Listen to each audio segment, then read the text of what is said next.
And I hired the best lawyer on the island. He cost me an absolute fortune. And he said, Nick, in my entire history, in my entire career, because he prosecutes for the state, so he's one of theirs.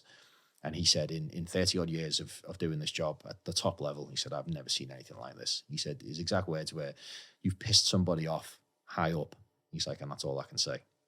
I don't know if he was alluding to the fact that he knew something there, but he wasn't very clear. He just said, trust me, you pissed somebody off who's got some influence.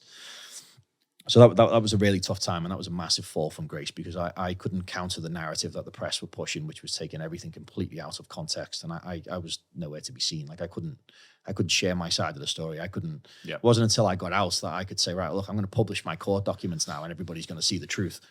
But in the meantime, I've had 18 months of being eaten alive by by the national press, by the Trinity Group, especially, which is Mirror PLC now, I think. So you've got like the Mirror, the Liverpool Echo, the former Maxwell conglomerate. They're all the same. So once one of them runs with the article, they all do. Yeah. So once you've got misinformation in one entity, they all copy it. Yeah. Which so, in a Google search bar can be quite dangerous. Yeah, and that's caused me so many issues coming back around the other side, and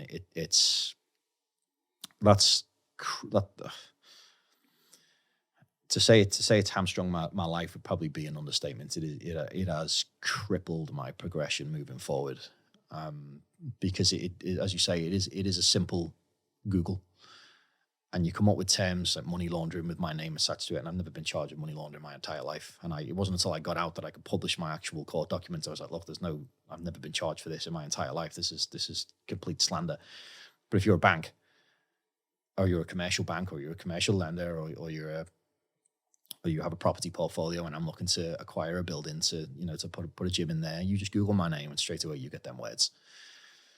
And that's crippled me so badly. And I originally thought I was on what's called a politically exposed person list, and that's why I was having so many issues. And I've had bank accounts shut down. I've had my insurance cancelled. I have been absolutely crippled. And the key detail being, this is all since you have been essentially spat out by the justice system, and thus job done. So please reacclimatize yourself with day-to-day life, but institutions out with the ones that essentially have the jurisdiction to be able to pass punishment are punishing you. Yes, and it all kind of happened quite fast. And we have a direct debit collections company that collects the memberships for our gyms. It's called Go Cardless. And we had multiple bank accounts separate to that. I have my car insurance. So all within the space of 8 days, I have an email from Go Cardless. So they collect about 3,000 direct debits every month for us. They email me and say, due to background and media checks, we're closing all of your accounts from today. Any money taken from customers is going to be refunded. Bearing in mind, to transfer a bulk direct debit mandate, you're looking at 6 weeks. So you've got 3,000 members there paying £40 a pop each. So you're talking $100,000 a month being stripped away from us with no way to replace that. And then, so that was on, say, the Monday. On the Wednesday, I get an email from the bank who closed all your accounts immediately, personal and business. Send us the account details of where you'd like your money refunded to. So we lose our direct debit collections company. We lose all of our bank accounts, business and personal. So I have nowhere to put any money whatsoever. I get an email from my car insurance to say that due to my offence, my insurance is going to go up from £1,700 to £13,500 just because I've been to jail. When I queried them on that, I said, well, why is that? I said, oh, well, there'll be some data somewhere to evidence that if you've been to prison, then you're at higher risk of a crash. I was like, okay, well, can you cite the study where that's been evidenced? Well, it's not our policy to hand that out. Okay, of course it's not. But that's it. You've got no say in the matter whatsoever. That's as simple as it is. That happens. Then we have the regional councils at one of the buildings that I just moved into. So this is all in the space of the same week. We'd moved in, really successful new gym launch, contacted by the council to say that we don't have permission to operate there. And I said, well, we do, because it says on your website here, here, and here that it's the accepted use for what we need. Oh, well, if you look back to 1978, it actually wasn't given the correct class at the time. Therefore, you now need to apply for retrospective planning, which there's no guarantee you're going to get. So that was maybe on the Thursday, and around that same week, this is the industrial estate that we've just gone on to. So when we acquired this building, we've acquired it on the basis of there's X amount of parking there, but there's also a lot of overspill on the roads. Huge industrial estate. It's been there 50, 60 years. Never any parking issues. Within a matter of days of me signing the lease, the entire industrial estate is flooded with double yellow lines across entrances everywhere. Everywhere where you wouldn't even ordinarily have double yellow lines, they put them everywhere. I had a conversation with the local mayor. He said, Nick, I've spoken to regional council. Nobody knows how they've ended up there. Nobody has a clue. There's no paper trail. They've clearly been put down in error. However, they've now applied for them to be enforced. So all this string of events is all in the space of a week. Wasn't this when you got the dumbbell back as well? Yeah. There we go. So I had imported the equipment from China to the UK in my name because where I forgot to hide. It gets stopped at the border and customs pull it aside. They seize it with the intention of searching it. I get notified and I say, well, okay, search it thoroughly. And they said, oh, we're gonna conduct x-rays and whatever else. I was like, go for it.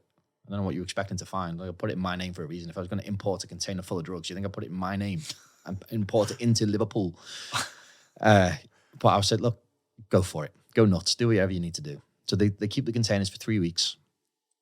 And then I get an email to say that you owe us £25,000 in search fees. And I was like, I'm sorry, what? There must be an error here. Oh, no. So we're charging you for 3 weeks worth of storage while we searched it. We're charging you for the x-rays. We're charging you for the manpower to search. We're charging you for the forklift that we use to take the boxes out to search. So we now want £25,000 off you. Or if you don't pay, for every day you don't pay, it's an extra £600 per day. And if it gets to a certain amount, we'll auction off your equipment and you'll still owe us the money. So you tell me how that works. If the police come and raid your house on poor information and they smash the place to pieces, because as you've seen on my Instagram, they sawn one of my dumbbells in half. And it is sawn. It is literally sawn. It is. That's not an angry dramatization. There is no way that could have been cut other than with a saw. Yeah, so they've sawn it in half. They boil washed it in acid first to take the rubber off it. Then they've sawn it in half. They've x-rayed everything else. They've damaged all sorts. They've ripped it to pieces. Then couldn't fit it back in the containers in the first place. So then we had to pay extra on top of the 25 grand to have it collected on a curtain side wagon because they couldn't get the boxes back into the container they took it out of. And that was our bill again. So we're up to about 26 grand now. So we had to pay that. We had no choice. Otherwise, they'd have auctioned the equipment off and that would have been the end of it. So they charged me £26,000. And as I was just saying, if the police break into your house and they smash all your cutlery and they destroy your house on false information or poor information at least, and then a week later they send you a bill for the privilege, in what world? It highly exerted our officers chucking that baton around. In what world do you get billed for authorities' mistakes? So there was that, and then... So that was on the Ellesmere Port site. And then the landlord for the Ellesmere Port site, this was another issue. So the building that we were going into for that, we'd spent 5 months in negotiations. We were happy. The landlord was happy. The agent was happy. We agreed to meet on site, to sign the paperwork, to get the keys. I had all my tradesmen there ready outside, ready to go in and assess the building, see what the plan was going to be. Everybody was super excited. The meeting was 1 o'clock. Gets outside the building at 1 o'clock. Nobody there. So we stood in the rain. Gets to 1:15. I thought, I'll ring the agent now. Rings, nothing. I thought, gets to 1:30 now. I don't want to harass him. I don't want to look like I'm a pest, so I'll wait. Wait another 10 minutes. I was like, no, this isn't right. Rings. An hour goes by. Still in the rain. All sat in our cars outside waiting to get in. Hour and a half goes by, 2 hours maybe, gets an email.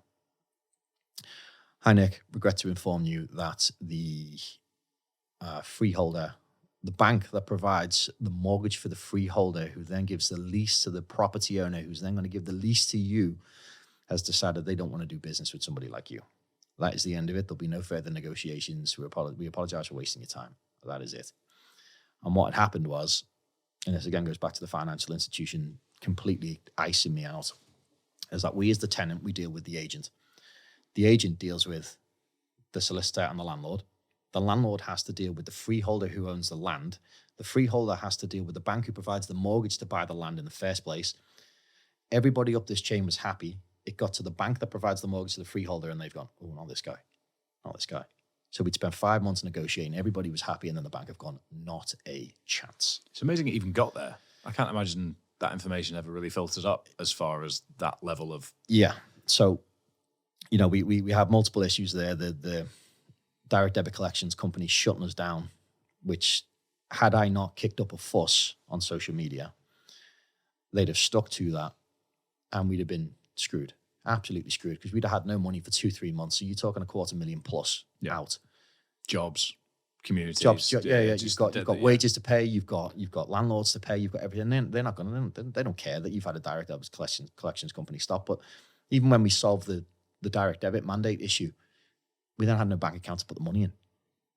So I've had to strip myself off my companies, put friends up as facades, as owners of the business, just so we can get a bank account, so we can get some money back in to pay the wages for everybody else. And it got to the point where, as I say, I thought I'd been placed on a politically exposed person list from the COVID situation. And I had a brief conversation with, I forget the lady's name. She is assistant to Nigel Farage. And he's gone through similar issues. Obviously, for very different reasons. And she said, look, now NF's gone through the exact same situation. Do you want to have a phone call with him? Let's see what you can sort out for you, X, Y, and Z. So I was due to have a conversation with Farage, and then my business partner was like, look, Nick, because this was due to be on GB News. My business partner was like, no, Nick, I don't want to be associated with Farage. I'm like, look, it's not about political views. It's about he's been shut down by the banks for his political views. I said, and he's found a solution. I think Lloyd's TSB in the end gave him an account. I said, if I can find a solution to our situation, it's not political alignment. It's just trying to find a solution to what's going on here. Anyway, long story short, his team prior to us going on had done some digging, and I'm not on a PEP list.